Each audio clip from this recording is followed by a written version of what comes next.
Hello everyone, we're back here with another episode of new home automation products and new features for you. I've got a great set of new products and new features to tell you about this week. So the first thing I want to talk to you about is about Apple Homepod. Now the Apple Homepod speaker has been getting more and more improvements as we've been going. And you know, the iOS operating system has also been improving as HomePod's been growing as a device. Now this week there's been a beta out related to iOS 11.4, and this has given some people a chance to go ahead and test out this new functionality from Apple. The biggest thing that I'm going to tell you about here is the fact that Apple HomePod within 11.4 or iOS 11.4 is capable of multi-room audio. It's capable of broadcasting to multiple HomePod speakers at the same time. So that's obviously a big piece of functionality to rival against companies like Sonos, Google Home, Amazon, all those smart home speakers. The second thing I want to talk to you about this week is we've seen a number of accessories start to come out for the Apple HomePod. The first thing that I want to tell you about is actually related to coasters. Now, if you've been paying attention to the Apple HomePod story here, you know that it's been leaving rings on desks or countertops or things like that. Now, as a result of the HomePod leaving all of these rings on countertops or tables, there's a number of companies out there who have created coasters for your Apple HomePod.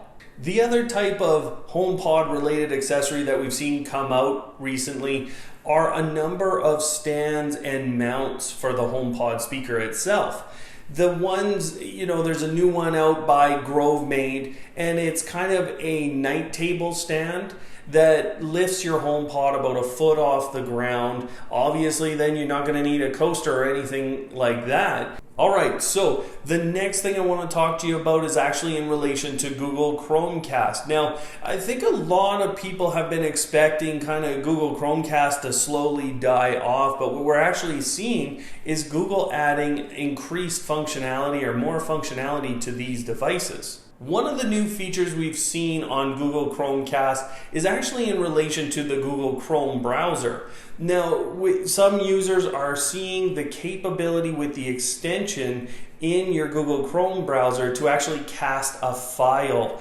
directly to your Google Chromecast. If you're like me, you've actually been working with Schneider Electric for a long time. Now, Schneider actually is an industrial automation product maker or manufacturer there. Now, what their products normally do is work in larger facilities that are created in oil and gas or other industries, you know, the chemical processing industries, things like that, where safety is a really key concern.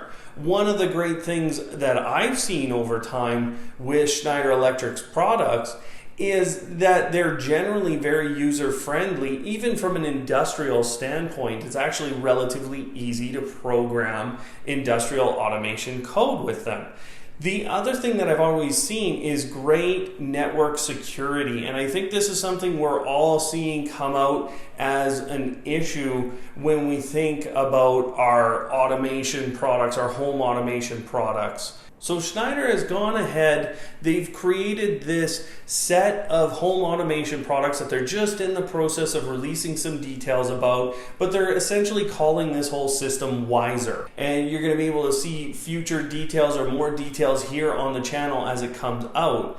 But some of the countries that we're going to actually see this come into, the UK, Germany, Sweden, France, Australia, and the US, should all have some of this capability by the end of 2018. Some other countries like Germany and France will get it earlier in the year.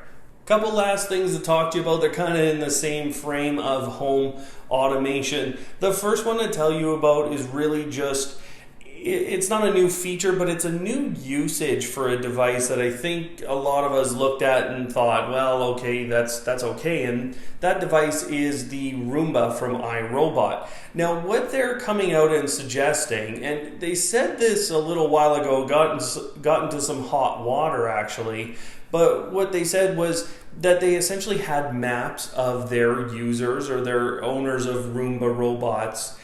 They had maps of their homes, and so those could be used for future home automation. A lot of people became very upset when that was said and thought that that meant Roomba was going to go out and sell your personal information about your home.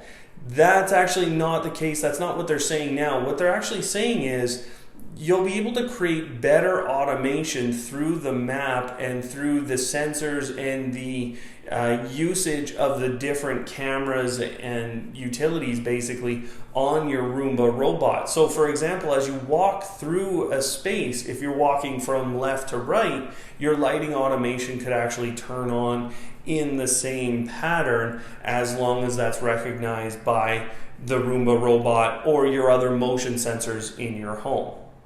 Now, if you're in Europe, in a number of European countries, you've probably seen a number of these products out on people's lawns. And this is similar to the Roomba iRobot, but it's actually an automated lawnmower from Husqvarna. Now, like I said, these devices have existed for a number of years, but they're just really catching on here in North America.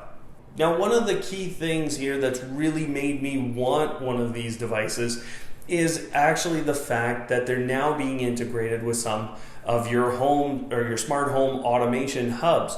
The Amazon Echo, your Google Home are all going to have functionality by the end of 2018, and therefore you're going to be able to control these devices through your smart home hub or get information. What's really interesting to me about these lawnmowers or automated mowers from Husqvarna is the fact that they actually react to, over a day as they cut the lawn, they adjust the height of the lawnmower blade to ensure that you have a full, very even cut across your lawn, because these are not as fast as a traditional lawnmower. They're actually a little bit slower moving, and they're taking their time. They're taking breaks over the day to basically recharge. So it's a very interesting product, and I can't wait to have Google Home functionality and Amazon Echo functionality. So there you have it. That's our episode for this week. Thanks for watching, everyone. Of course, there's a subscribe button coming at the end of this video, so if you love hearing about these new products and new features from the smart home and home automation space, we'd love to have you on the channel. Thanks for watching.